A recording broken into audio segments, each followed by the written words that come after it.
Story 1. MIL not willing to change baby shower after premature birth. From the moment we announced our pregnancy, my JustNoMil was fixated on whether we were having a baby shower. We weren't planning one ourselves, but we were open to anyone who wanted to host. Being new to the area, with my family and friends living thousands of miles away, I didn't have a local support system to plan anything. So when she offered to host after my emergency circlage at 20 weeks, I was genuinely touched. However, that feeling didn't last long. She immediately started trying to set a date that worked for her, not for me. She was pushing for a Christmas-themed shower the last weekend of December, even though my due date was January 14th. I repeatedly told her that was likely a bad idea, knowing I was at high risk for preterm labor due to the circlage, and she lives an hour and a half away from us and our hospital. Then, she wouldn't even consider scheduling it on my one day off during the weekend. My husband finally had enough and told her point blank that if she couldn't pick a day that worked for me, the mother of the baby, then she shouldn't host at all. She eventually relented and chose a date in early December. Fast forward to 30 weeks and 4 days, my water broke, and I delivered our baby at 31 weeks. It's been an incredibly emotional week, trying to navigate the NICU routine and all the feelings that come with having a premature baby. Then, my JustNoMil calls my husband, asking if we were still planning to come to the baby shower. He told her no, it was too far away, and we needed to stay close to the hospital to see our son regularly. He even suggested moving the shower closer to us so that more family could see the baby and support us. She flat out refused. Thankfully, another family member, who had also experienced having a baby in the NICU, understood our situation completely. They thought moving the shower to our area would be much more convenient for everyone, since most of the family lives closer to us anyway, and it would allow us to stay near the hospital.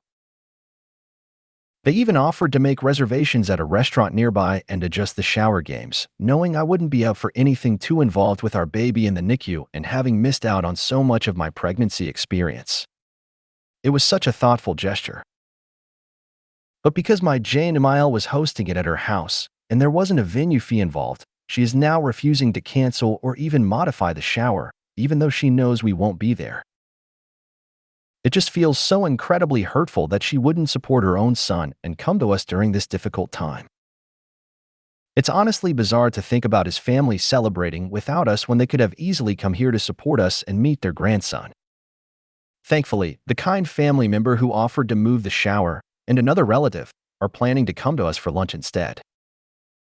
At least we'll have some family support, even if it's not from the person who insisted on throwing the party in the first place. Comment 1.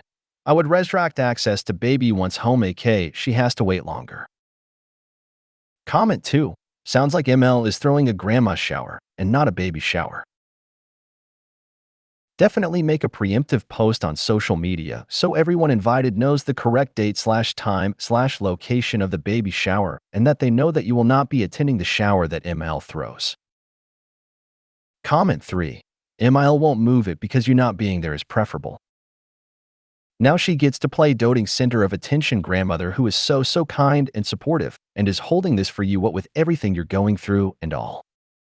It has and always has been MIL baby shower and a celebration of her new title. I'd have husband send a group text out to the family and invited list telling them that what with everything going on with your sick baby you won't be able to attend and you're very sorry to cancel the shower at such short notice. Then at least if she does still go ahead she'll just look as weird as she is. Story 2. JustNoMil sends apology regarding baby shower. A few months ago, my ML refused to change the location of my baby shower, even though I had given birth 2 months prematurely. If you check my post history, you'll find the full details, but the gist of it is this. A family member tried to move the shower closer to us so we could attend, but MIL insisted on hosting it at her house, even without us there. So we went no contact with her, and to be honest, we never found out whether she actually went through with the shower or not. But she told everyone not to attend the new one, and in the end, no one showed up for us. 2 months after the incident, MIL, with FILC seat, sent an email apologizing, saying they were wrong for not attending our alternative shower. However, the apology came with the excuse that she had been clueless and didn't realize how wrong her actions were until now. This was especially hurtful since we had told her directly at the time how upset we were, and so had the family member who tried to help us. A month later, DH responded with a blunt email. He laid out exactly how our actions hurt us, citing past examples of manipulation and explaining why we stopped communicating with her. He told her she wasn't clueless, but that she had purposely ignored our feelings. He also called out FL for not speaking up or showing up for us. I think writing that email was really therapeutic for DH. 2 weeks later, we got a response from FL, which honestly seemed to have been written by ML. They said they were sorry for not understanding the stress we were under and expressed sadness about not being involved in the baby's life. They wanted a second chance, but completely ignored the points DH had made in his email. We weren't surprised, though. This is exactly what we expected. MIL won't take full responsibility for what she did. DH feels like she's just offering nice words in the hopes we'll let it go. So, for now, we're continuing with no contact. I'm curious, has anyone else stayed no contact for this long? Have any of you had a JustNoMil or family member genuinely correct their wrongs? I'm honestly doubtful that ML could fix this, but I'm wondering if there's a specific point or action on her part that would make us consider forgiveness.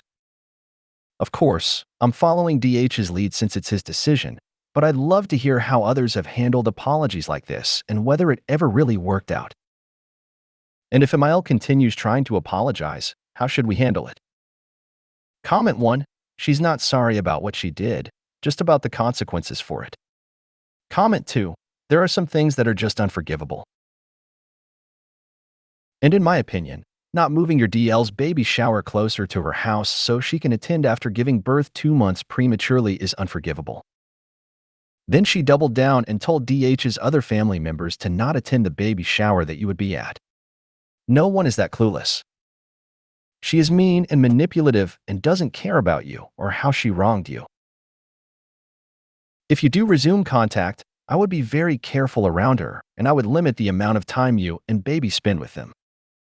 Your baby doesn't need to be influenced by her hateful behavior. Comment 3. She didn't know what she was doing was wrong at the time. I don't think so, lady. My 5-year-old would know that was wrong.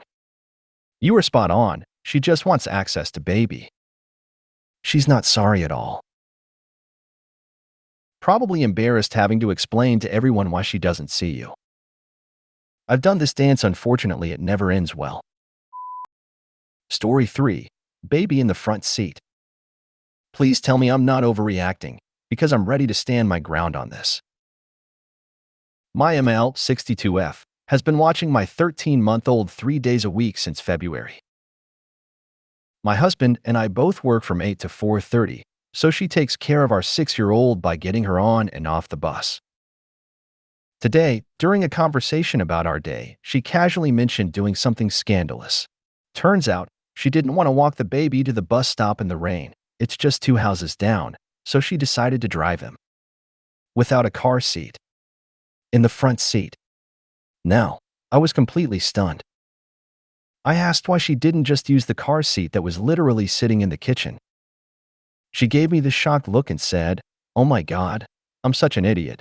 I didn't know it was there." But she had to literally pass it on her way out of the kitchen.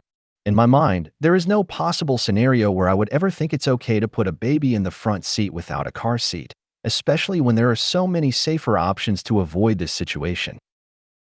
If I didn't want to take him out in the rain, I can think of at least 10 safer alternatives. Then, to make matters worse, she also put my 6-year-old in the back seat without a car seat and drove them both the 100 feet home. I immediately told her that this was not okay and that she could have done A, B, or C instead. I explained how dangerous it could have been and that she could have seriously hurt him. She left soon after that, and it was so awkward. My husband, of course, immediately went into defense mode for his mom, which is a whole other issue. But please, tell me I'm not crazy for thinking I can't trust this woman to watch my kids alone anymore. As a side note, my daughter has asthma and severe allergies, so trusting anyone with their care is already difficult, and this situation might just be the last straw. ETA, it's actually 350 feet to the bus stop, not 100. I spoke with my husband about it, and he got upset, saying I shouldn't make this a thing. He actually thought she at least had him in the rear-facing car seat in the front, which, while still unsafe, would have been a little better. I pointed out, though, that if this wasn't a family member and just some random sitter, would we ever trust them again if they drove our squirmy baby without a car seat in the front seat? And he agreed that, no, that would be completely unacceptable. So luckily, he's on my side now, and he apologized for his initial reaction. He also sees now that she's emotionally manipulating us, always acting overly apologetic to the point where it feels like we've done something wrong. I've also reinforced with him how important it is for babies to be rear-facing in the back seat every single time. I even showed him a video on it, so I think he's finally got the message. Thank you to everyone who's commented. It's so comforting to know I'm not alone in feeling this way. My husband even said he'd talk to his boss about working from home, so we'll see what happens next. Comment 1. So obviously I have no horse in this race, but I don't see how you can ever trust her again. It's just not up for debate. If the airbag had gone off, you'd have been down one baby. Respectfully, screw her. Supervised visits only would be the only way forward if this were me. Comment 2. The airbag going off would have killed your baby. I don't even let my school-age grandkids ride up front. Comment 3. If a mom put her kid in the front seat to drive down an empty block, I'd be outraged or not. But what sticks out to me is, it's a parent's call to take risks with their kids. Grandma isn't allowed to take risks with kids that aren't hers. I would struggle to trust her again. If you made it to the end of the video, thanks for watching. Don't forget to like, subscribe, and share, and we will see you in the next video.